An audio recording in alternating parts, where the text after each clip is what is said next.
Good morning students.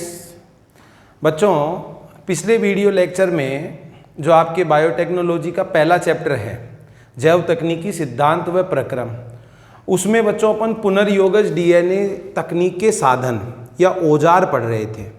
और साधनों में जो पहली आवश्यकता या पहले साधन है एंजाइम्स, वो पढ़ रहे थे। एंजाइमों में बच्चों लयनकारी एंजाइम पढ़ चुके, विदलनकारी एंजाइमों के बारे में अपन पढ़ रहे थे। विदलनकारी एंजाइम न्यूक्लिएजेज समूह में आते हैं और न्यूक्लिएजेज तीन प्रकार के होते हैं, एक्सोन्यूक्लिएज, एंडोन्यूक्लिएज और रेस्ट्रिक्शन एंडोन्यूक्लिएज। तो उनका बच्चों जो सामान्य परिचय था वो मैंने आपको बता दिया। अब डिटेल से अपन पढ़ेंगे बच्चों रेस्ट्रिक्शन एंडोन्यूक्लिएज,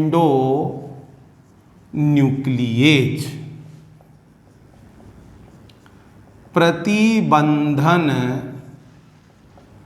एंडोन्यूक्लिएज क्या काम करते हैं, इनके बारे में बच्चों पिछले वीडियो लेक्चर में मैं आपको बता चुका। फिर वापस से एक लाइन में देख लेते हैं। ये एंजाइम डीएनए को भीतर या अंदर से किसी निश्चित अनुक्रम पर से काटते हैं। ये एंजाइम डीएनए को भीतर या अंदर से किसी निश्चित अनुक्रम पर से काटते हैं। अंदर से काटेंगे और कोई पर्टिकुलर जगह पर से काटेंगे। अब बच्चों ये रेस्ट्रिक्शन एंडोन्यूक्लिएज एंजाइम जो होते हैं, ध्यान देंगे, इनको आणविक कैंचियां या आणविक चाकू भी कहा जाता है। ध्यान रखना, ऐसा क्वेश्चन अगर आपसे पूछ दिया जाए मॉलिक्यूलर सीजर या मॉलिक्यूलर नाइफ, आणविक कैंचियां या आणविक चाकू, कौन से एंजाइमों को कहते हैं? रेस्ट्रिक्शन एंडोन्यूक्लिएज को। अब ध्यान देंगे, सर्वाधिक महत्वपूर्ण एंजाइम हैं विजातीय या वांछित डीएनए खंड को प्राप्त करने के लिए। जिस टुकड़े से, जिस जीन से हमको कोई उत्पाद प्राप्त करना है, कोई सेवा लेनी है, उस टुकड़े या उस जीन को प्राप्त करने के लिए जो सबसे महत्वपूर्ण एंजाइम है वो कौन सा है बच्चों? Restriction endonuclease. ठीक है, नेक्स्ट, रेस्ट्रिक्शन एंडोन्यूक्लिएज एंजाइम के खोजकर्ता। सर्वप्रथम खोज किन के द्वारा की गई थी? तो तीन वैज्ञानिकों के नाम है बच्चों, ध्यान रखेंगे, आर्बर, स्मिथ व नाथन्स। आर्बर, स्मिथ व नाथन्स, इनके द्वारा बच्चों रेस्ट्रिक्शन एंडोन्यूक्लिएज एंजाइम की खोज की गई थी। क्लियर? आगे बढ़ो। प्रथम खोजा गया, अब देखो बच्चों, रेस्ट्रिक्शन एंडोन्यूक्लिएज एंजाइम ऐसे लिख देता हूं मैं शॉर्ट में, R for restriction, E for endonuclease, E for enzyme. प्रथम खोजा गया रेस्ट्रिक्शन एंडोन्यूक्लिएज एंजाइम, ये कौन सा था बच्चों? Hind second. ध्यान रखना है, प्रथम खोजा गया रेस्ट्रिक्शन एंडोन्यूक्लिएज एंजाइम कौन सा था? हिंद सेकेंड। अब बच्चों एक बेसिक चीज को अपन समझते हैं जो कि बहुत ही ज्यादा महत्वपूर्ण है, ध्यान देंगे। प्राकृतिक रूप से ये एंजाइम जीवाणुओं में पाए जाते हैं। प्राकृतिक रूप से ये एंजाइम जीवाणुओं में पाए जाते हैं तथा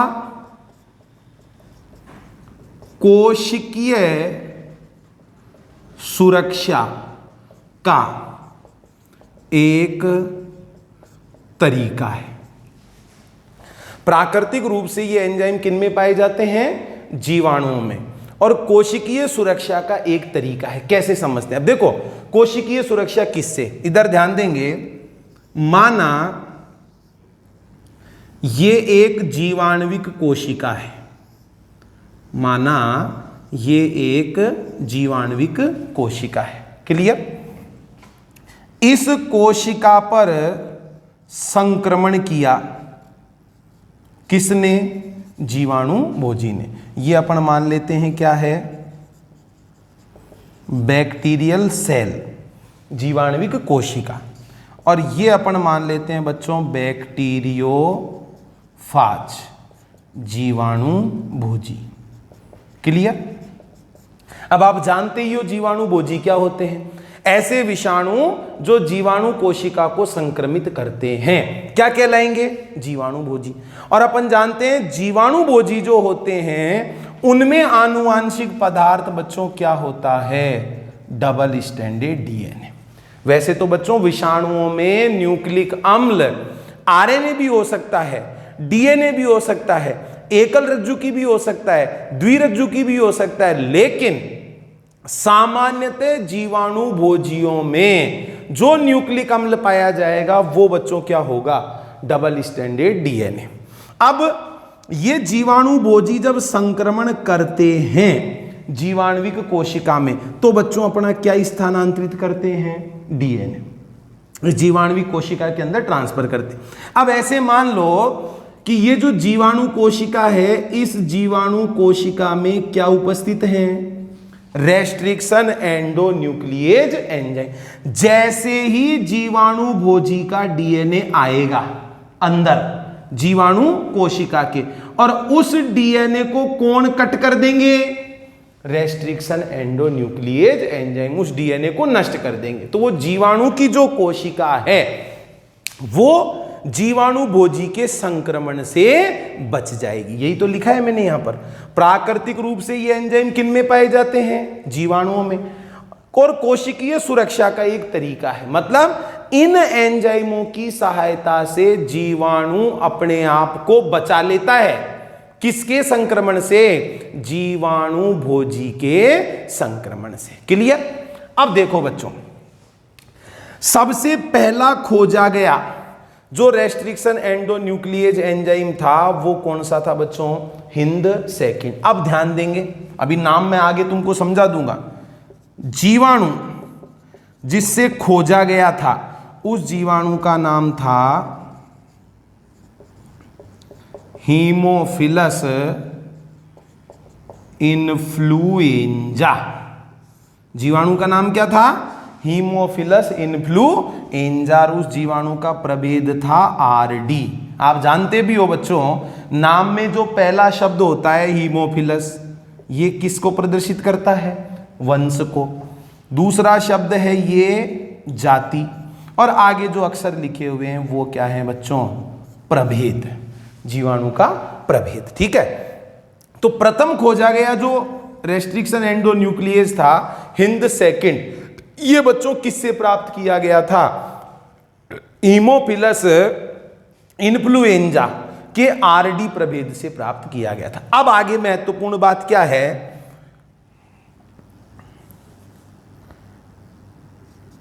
प्रत्येक रेस्ट्रिक्शन एंडोन्यूक्लिएज एंजाइम एक विशिष्ट प्रतिबंधन अनुक्रम को पहचानता है। ठीक है भाई, अपने को पता है कि डीएनए को भीतर से किसी निश्चित अनुक्रम पर से काटेंगे, कहीं से भी नहीं काटेंगे। तो ये एंजाइम डीएनए में विशिष्ट अनुक्रम को पहचानता है, जिसको अपन रेस्ट्रिक्शन सीक्वेंस बोलते हैं। विशिष्ट अनुक्रम को पहचानता है तथा निश्चित विदलन स्थल से काटता है। जैसे इसी एंजाइम के लिए अगर मैं आपको बताऊं तो मान लो ये द्विरज्जु की डीएनए है, 5 प्राइम से 3 प्राइम, 3 प्राइम से 5 प्राइम, ATG।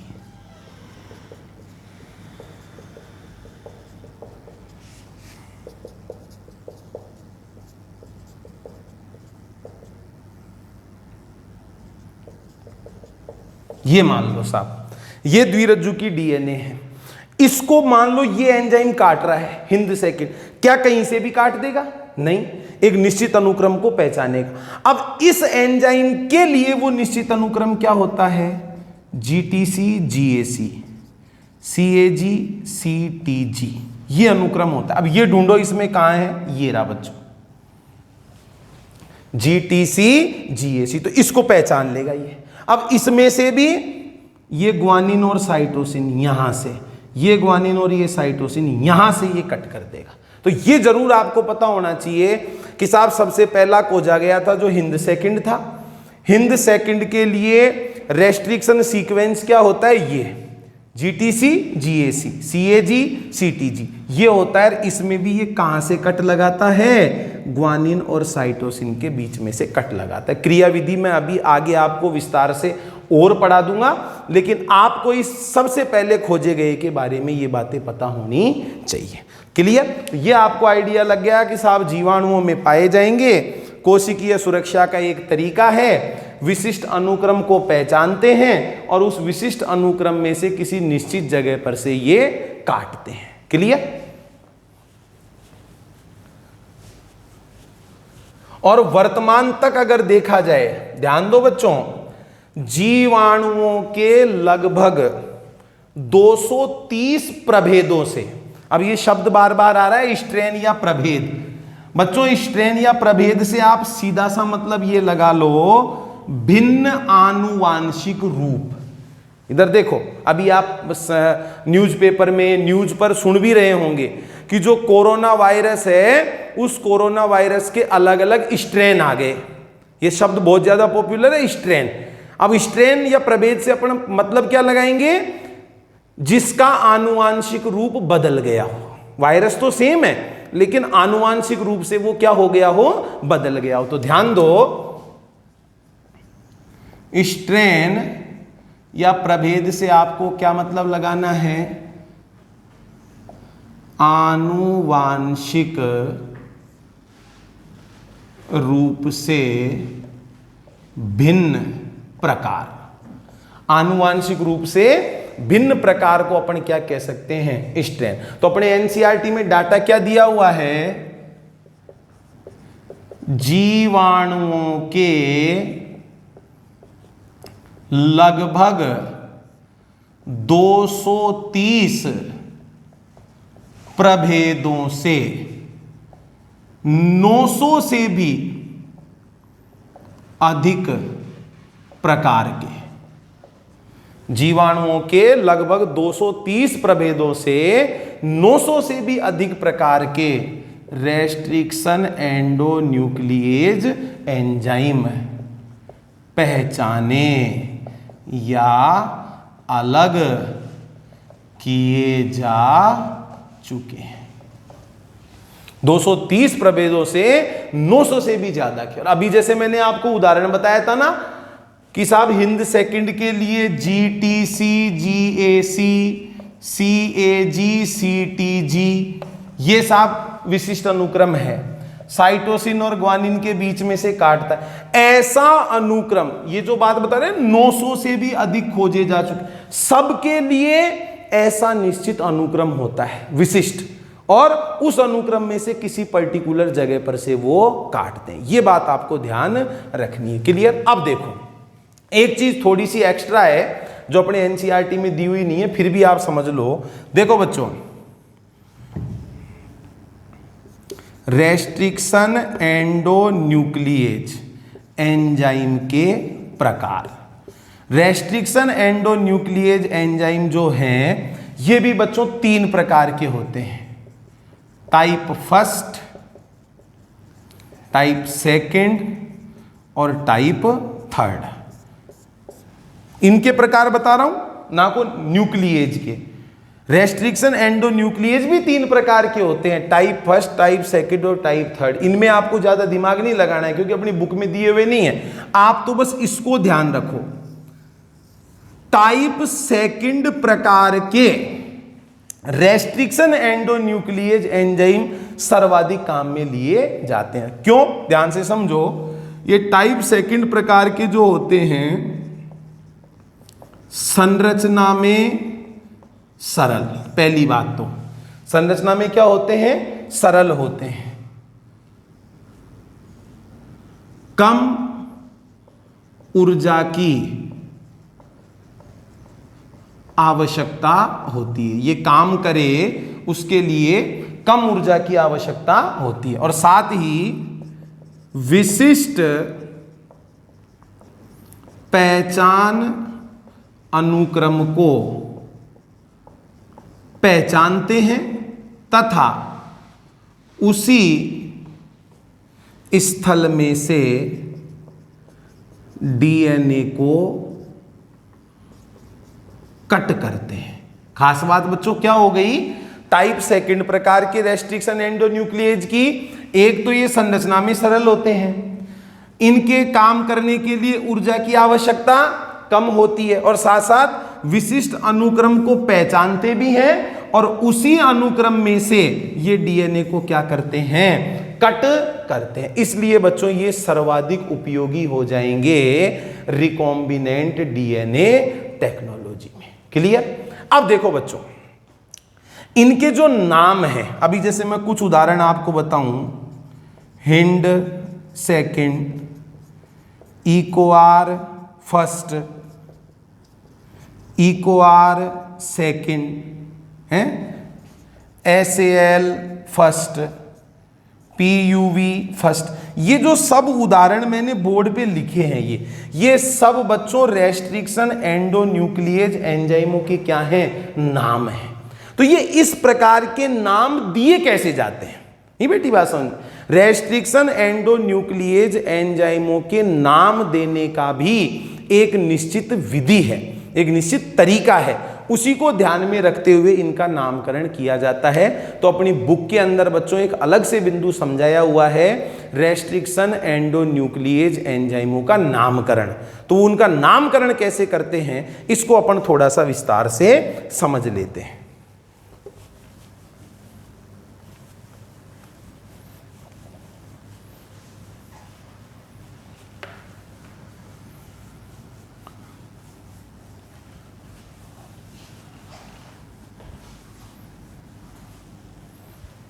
देखो बच्चों,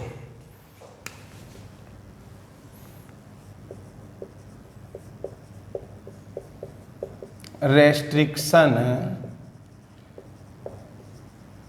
एंडोन्यूक्लिएज एंजाइम्स का नामकरण। रेस्ट्रिक्शन एंडोन्यूक्लिएज एंजाइमों का नामकरण। देखो बच्चों, इनके नामकरण के लिए कुछ निश्चित नियम या मापदंडों का प्रयोग किया जाता है। कुछ नियम या कुछ मापदंडों को ध्यान में रखकर और इन एंजाइमों का नामकरण किया जाता है, जो निम्नलिखित हैं। कौन कौन से नियम हैं, कौन कौन से मापदंड है जिनके आधार पर नाम दिया जाता है? देखो, पहले तो मैं आपको एग्जाम्पल बता देता हूं। जैसे 2 एंजाइमों के उदाहरण मैं लिख रहा हूं बच्चों, ध्यान देंगे। हिंड सेकेंड और एक उदाहरण है इकोआर फर्स्ट। बच्चों ये हिंड सेकेंड, इकोआर फर्स्ट क्या है? ये रेस्ट्रिक्शन एंडोन्यूक्लिएज एंजाइमों के नाम हैं। अब ये ऐसे नाम कैसे दिए गए उसके बारे में अपन समझ रहे हैं। तो देखो नियम क्या क्या है, पहले नियम पर ध्यान दो। प्रथम अक्षर, नाम का प्रथम अक्षर, जैसे इसमें देखें अपन एच है, इसमें अपन देखें ई है, तो ध्यान देंगे बच्चों प्रथम अक्षर स्रोत जीवाणु। बच्चों स्रोत जीवाणु का मतलब समझ जाओगे, जिससे प्राप्त किए गए हैं। प्रथम अक्षर स्रोत जीवाणु के वंश से लिया जाता है। प्रथम अक्षर स्रोत जीवाणु के वंश से लिया जाता है तथा अंग्रेजी वर्णमाला के बड़े अक्षर में लिखा जाता है, कैपिटल लेटर में। नाम का जो पहला अक्षर होगा वो बच्चों किससे लिया जाएगा, जीवाणु के वंश से, और कैपिटल लेटर में लिखा जाएगा। जैसे दिख भी रहा है यहां पर, हिंद के अंदर एच और ई को आर के अंदर ई। ठीक है, अभी समझा दूंगा वंश कौन सा है। दूसरा नियम देखो, नाम में आगे के दो अक्षर, नाम में आगे के दो अक्षर, आगे के दो अक्षर से क्या मतलब है, सेकंड व थर्ड। नाम में आगे के दो अक्षर स्रोत जीवाणु की जाति से लिए जाते हैं। आगे के दो अक्षर, जैसे इधर ध्यान दो बच्चों, हिंद सेकंड में क्या है, आई एन, ई को आर में क्या है, सी ओ। भाई पहला तो अपन ने समझ ही लिया, इसके आगे के दो अक्षर जीवाणु की जाति से लिए जाते हैं तथा स्मॉल लेटर में लिखे जाते हैं, स्मॉल लेटर में लिखे जाते हैं। क्लियर। नेक्स्ट तीसरा नियम देखो बच्चों।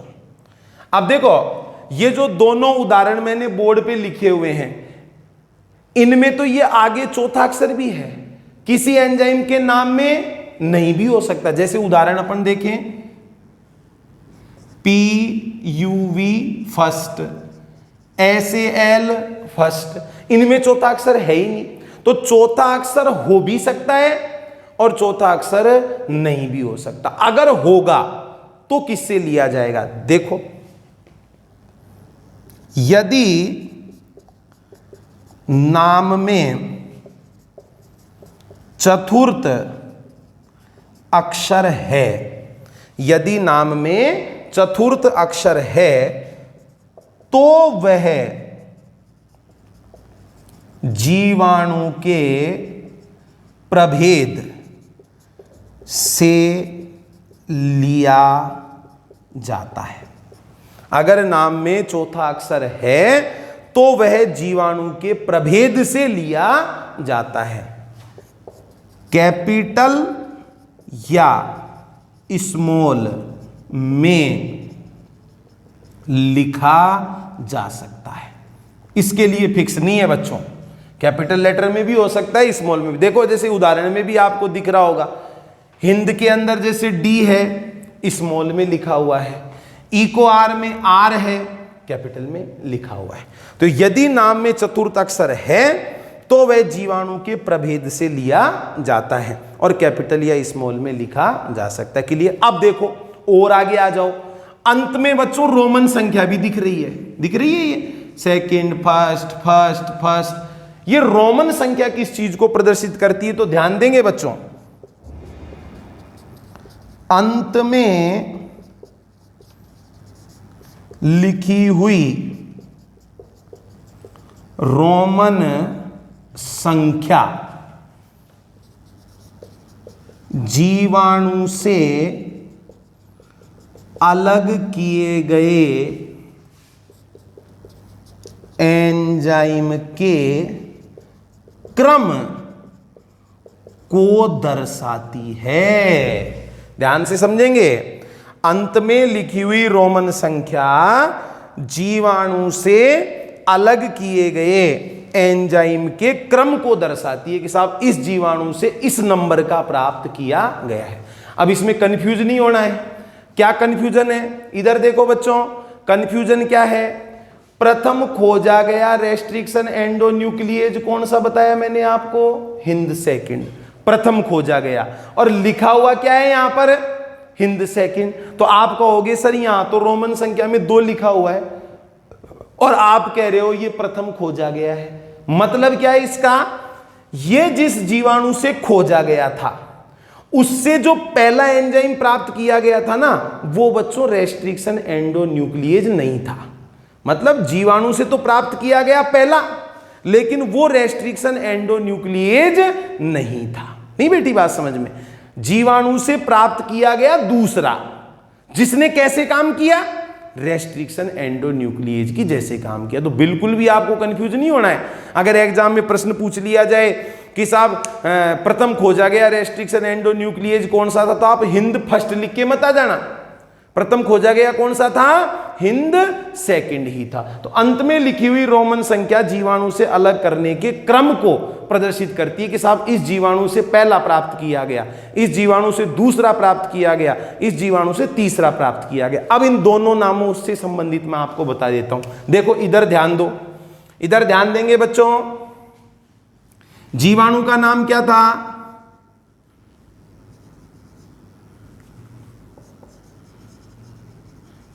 हीमोफिलस इन्फ्लुएंजा और प्रभेद कौन सा था? आरडी।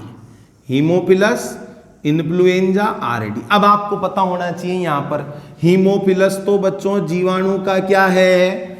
वंश है। इन्फ्लुएंजा जीवाणु की क्या है? जाति है। और आरडी जीवाणु का क्या है? प्रभेद है। क्लियर? अब इन नियमों को लागू कर दो। इधर देखो, प्रथम अक्षर स्रोत जीवाणु के वंश से लिया जाता है और अंग्रेजी वर्णमाला के बड़े अक्षर में लिखा जाता है। यहां पर यह भी जरूरी है, क्या? वंश से लिया जाएगा, लेकिन वंश का भी कौन सा होगा? पहला ही होगा। तो हीमोफिलस से बच्चों क्या ले लिया? एच। हीमोफिलस से क्या ले लिया? एच। वन से ले लिया और कैपिटल लेटर में लिख दिया। आगे दूसरा नियम देखो, नाम के आगे के 2 अक्षर मतलब सेकंड और थर्ड स्रोत जीवाणु की जाति से लिए जाते हैं और स्मॉल लेटर में लिखे जाते हैं। अब जाति कौन सी है? इन्फ्लुएंजा। और इन्फ्लुएंजा से क्या ले लिया? आई और एन। ये लो साहब, आई और एन, ये दोनों। क्लियर? अगर चौथा अक्षर है, देखो ये लिखा हुआ, यदि नाम में चतुर्थ अक्षर है तो वह जीवाणु के प्रभेद से लिया जाता है और कैपिटल या स्मॉल में लिखा जा सकता है। प्रभेद कौन सा है? R D. इससे बच्चों क्या ले लिया? ये डी। बोलो समझ में आई कहानी? एच तो किससे ले लिया? वंश से। आई एन किससे ले लिया? जाति से। और डी किससे ले लिया बच्चों? प्रभेद से। तो जीवाणु के इस वंश की, इस जाति के, इस प्रभेद से प्राप्त किया गया दूसरा। समझ गए? हीमोफिलस इन्फ्लुएंजा के आरडी प्रभेद से प्राप्त किया गया दूसरा। नाम समझ में आ गया? ऐसे ही ये इकोआर फर्स्ट है, ये इकोलाई जीवाणु से प्राप्त किया गया था। अब देखो बच्चों, इकोलाई शॉर्ट में अपन क्या लिखते हैं? इकोलाई। पूरा नाम इसका क्या है? एशारिकिया कोलाई। पूरा नाम क्या है? एशारिकिया कोलाई।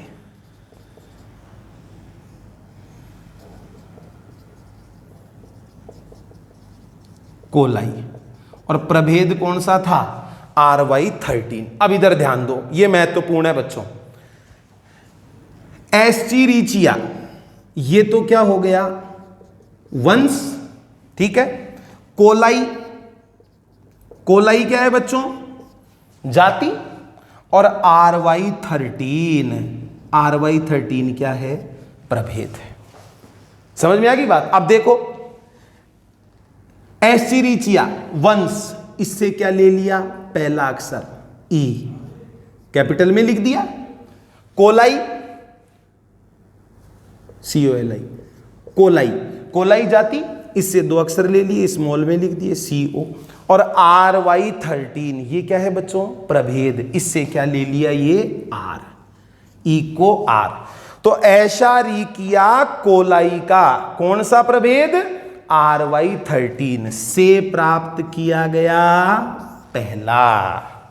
एशारिकिया कोलाई के RY13 से प्राप्त किया गया पहला। आगे बच्चों बात समझ। तो इस प्रकार से रेस्ट्रिक्शन एंडोन्यूक्लिएज एंजाइम का नामकरण किया जाता है। और बच्चों ये जो नामकरण का तरीका है, ये नामकरण का तरीका बहुत ही ज्यादा महत्वपूर्ण है। आपके बोर्ड के एग्जाम में भी यहां से क्वेश्चन पूछा जा सकता है और आपके नीट के पेपर में भी बच्चों यहां से क्वेश्चन पूछा जा सकता है। क्लियर? ये रेस्ट्रिक्शन एंडोन्यूक्लिएज के नामकरण का तरीका हो गया। अब अपन पढ़ेंगे रेस्ट्रिक्शन एंडोन्यूक्लिएज एंजाइम की क्रियाविधि, काम कैसे करता है। क्योंकि अपने को पता है ये कहीं पर तो काम करेगा नहीं, किसी विशिष्ट जगह पर ही काम करता है, विशिष्ट स्थान पर से ही काटता है। तो इसके काम करने का तरीका क्या होता है, वो तरीका बच्चों पूरे विस्तार से चित्र सहित अपने एनसीईआरटी की पुस्तक के अंदर दिया हुआ है। उस तरीके का अपन अब अध्ययन करते हैं।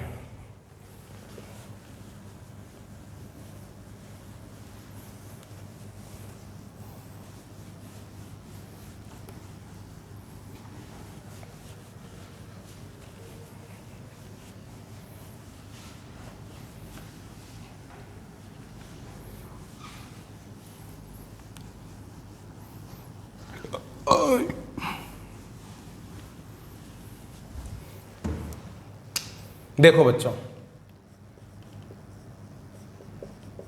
रेस्ट्रिक्शन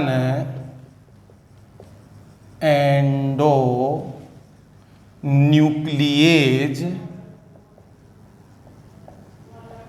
एंजाइम्स की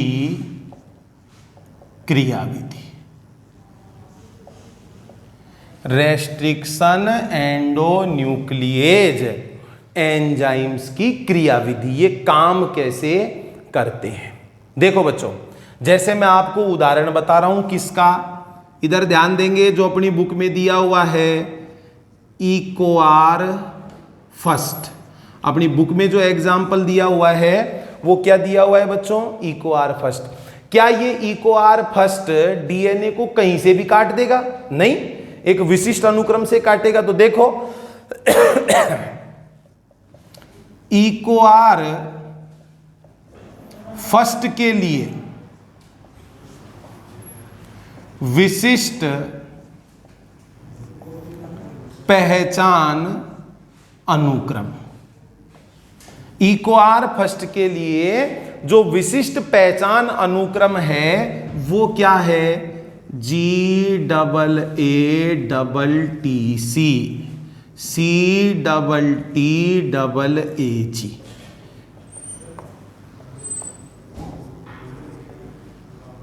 ये बच्चों डीएनए को कहीं से भी नहीं काटेगा, किसी निश्चित जगह पर से काटेगा। ठीक है? और वो जो निश्चित जगह होती है वो क्या होता है? विशिष्ट पहचान अनुक्रम होता है। तो कैसे काम करे देखो, इधर ध्यान दो बच्चों। सबसे पहली चीज क्या है? Restriction endonuclease enzyme. ध्यान देंगे बच्चों, बहुत ही ज्यादा महत्वपूर्ण बात है। रेस्ट्रिक्शन एंडोन्यूक्लिएज एंजाइम सर्वप्रथम डीएनए का लंबाई में निरीक्षण करता है। सर्वप्रथम डीएनए का लंबाई में निरीक्षण करता है और जब एंजाइम विशिष्ट पहचान अनुक्रम को प्राप्त कर लेता है, और जब एंजाइम विशिष्ट पहचान अनुक्रम को प्राप्त कर लेता है तो डीएनए से जुड़कर कार्य करता है। तो काम करने के लिए सबसे पहली चीज ही क्या हो गई, सर्वप्रथम डीएनए का लंबाई में क्या करेगा, निरीक्षण करेगा। निरीक्षण करके क्या ढूंढेगा, वो विशिष्ट पहचान अनुक्रम। और जब उसको विशिष्ट पहचान अनुक्रम मिल जाएगा तो वो डीएनए से जुड़कर अपना काम करेगा। जैसे अब इक्वार के लिए मैं आपको बताता हूं, एक डीएनए का सीक्वेंस मैं बना देता हूं बच्चों।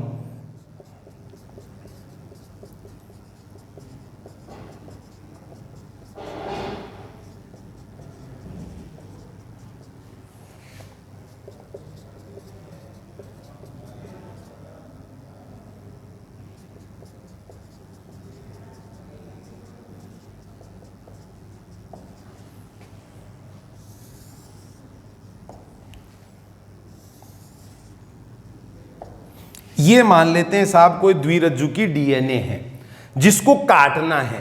कौन से एंजाइम को, इक्वार फर्स्ट को। क्या करेगा इक्वार फर्स्ट, इस डीएनए का लंबाई में निरीक्षण करेगा। अब इक्वार फर्स्ट के लिए विशिष्ट पहचान अनुक्रम क्या होता है, GAATC CTTAG। तो ये ढूंढेगा ये इसमें, बताओ इसमें कहीं पर है क्या, ये रहा GAATC CTTAG, मिल गया। तो ये इस विशिष्ट अनुक्रम को ढूंढेगा, इसमें से काटेगा। अब इस विशिष्ट अनुक्रम को क्या कहेंगे, अब समझने वाली बात ये है। तो ध्यान दो बच्चों, इधर देखो, एंजाइम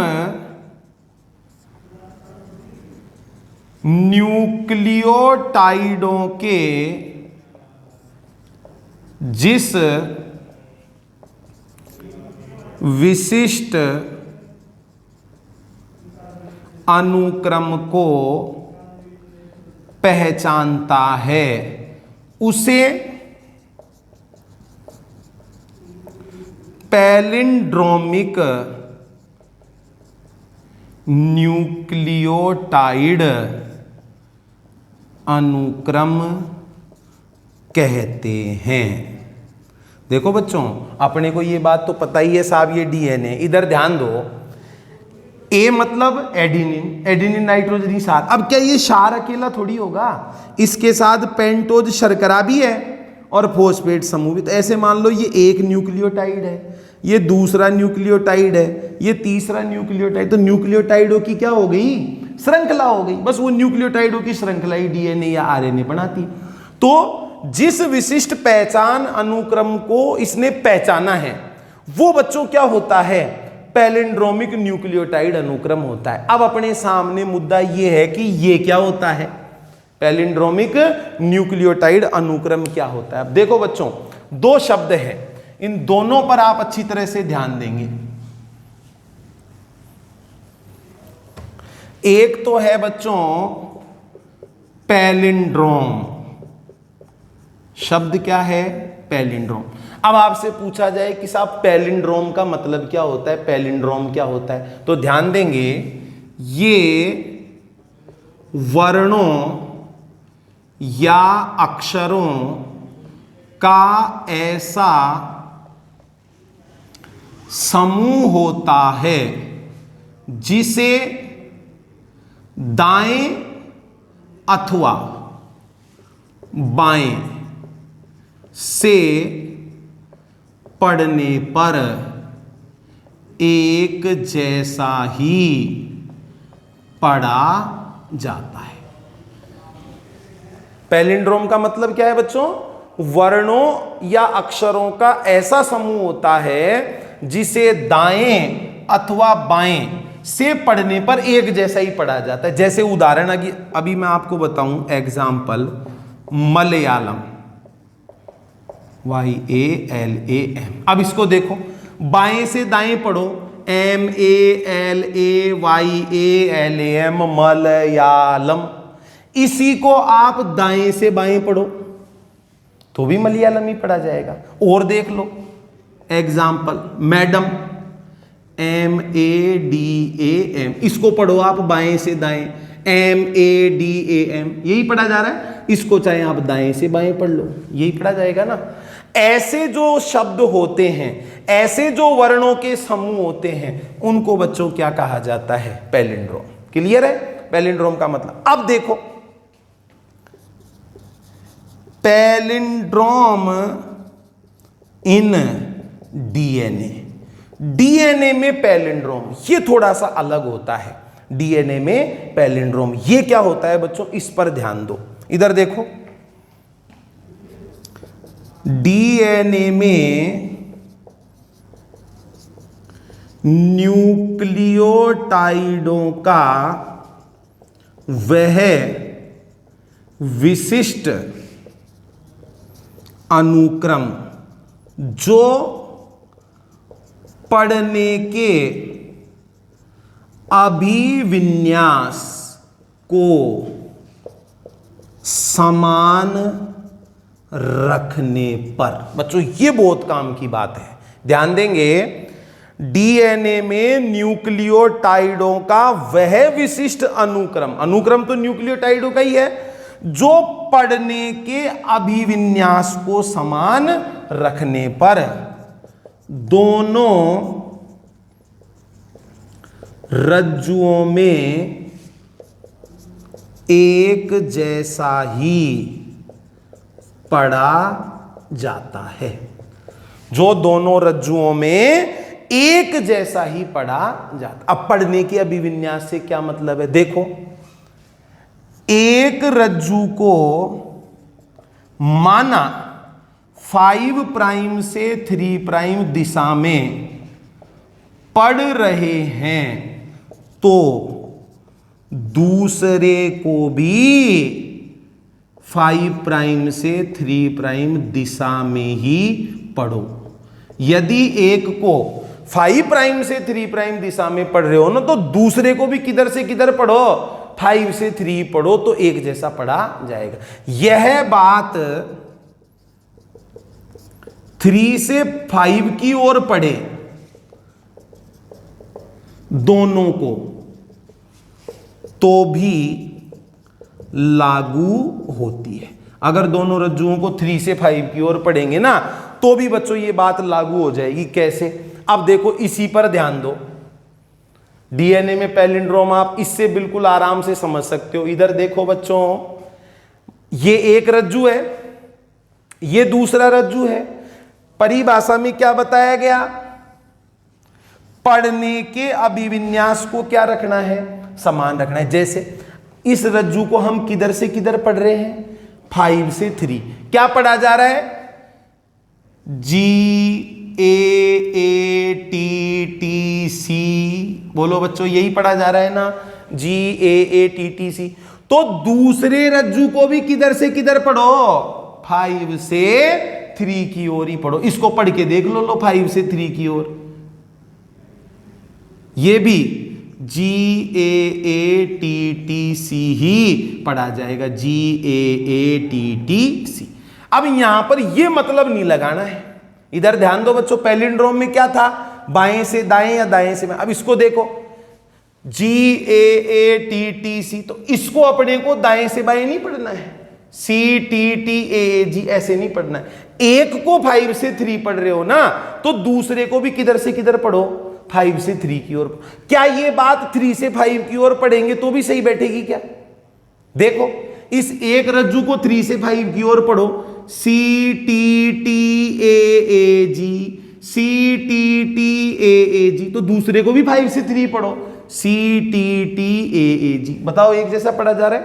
तो अगर हम पढ़ने के अभिविन्यास को समान रखेंगे तो बच्चों वो दोनों रज्जुकों में एक जैसा ही पढ़ा जाएगा। इसी को अपन क्या कहते हैं?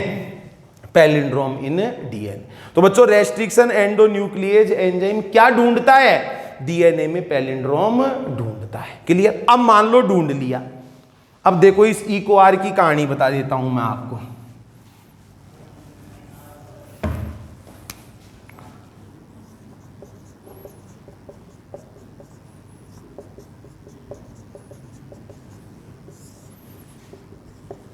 फाइव से 3 और 3 से 5, ये मान लेते हैं।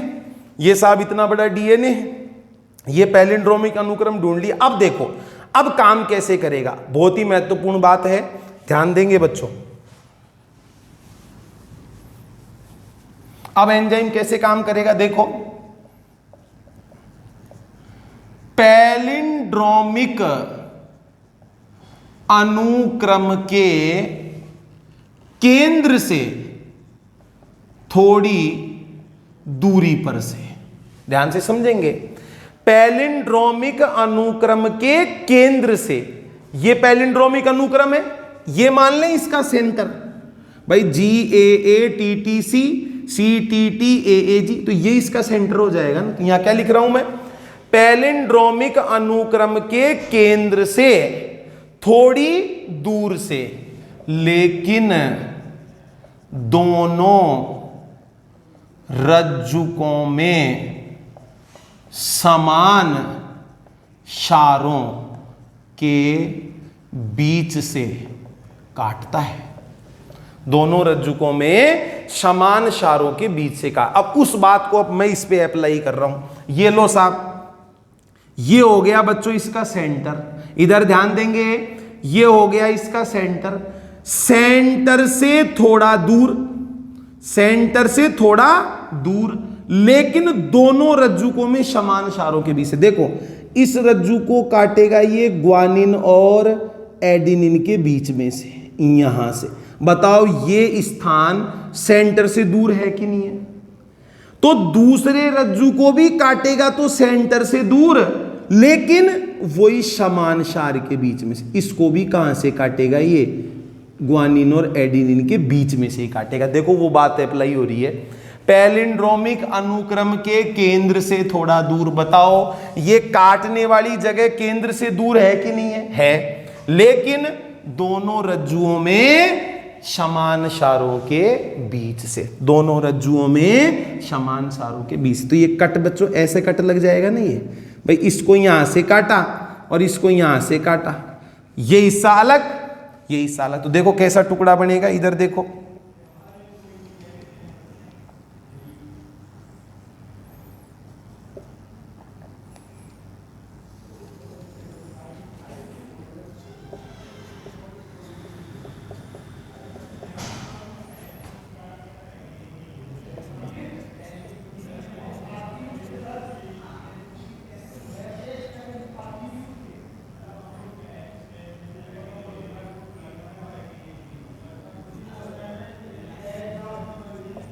ये लो साहब, बोलो बच्चों, भाई ये यहां से कट गया तो ये हिस्सा अलग हो गया और ये हिस्सा अलग हो गया, तो ऐसे टुकड़े बन गए। इधर देखो मेरी अंगुलियों की तरफ ध्यान दो, ये द्विरज्जु की डीएनए है, द्विरज्जु की डीएनए के एक रज्जु पे एक लड़ीय भाग शेष रह गया, ये थोड़ा सा एक रज्जु की भाग शेष रह, इसको देखो ये ऐसे।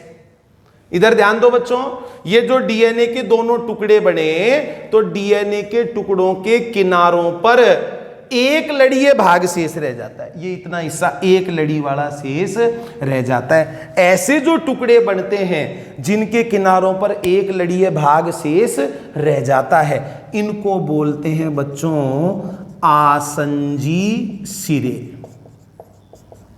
या चिपचिपे सिरे। क्या बोलते हैं इनको? आसंजी या चिपचिपे सिरे।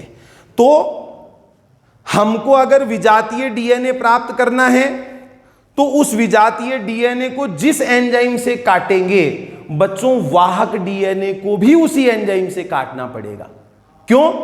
समान एंजाइम से काटेंगे तो एक जैसे टुकड़े बनेंगे, और एक जैसे टुकड़े बनेंगे तो ये ऐसे, इस प्रकार से, ये पूरकता के सिद्धांत के अनुसार। भाई एक मान लो किसी डीएनए से ये टुकड़ा मिल जाए और एक किसी डीएनए से ये टुकड़ा मिल जाए, तो ये दोनों आराम से यूं फिट होंगे कि नहीं होंगे?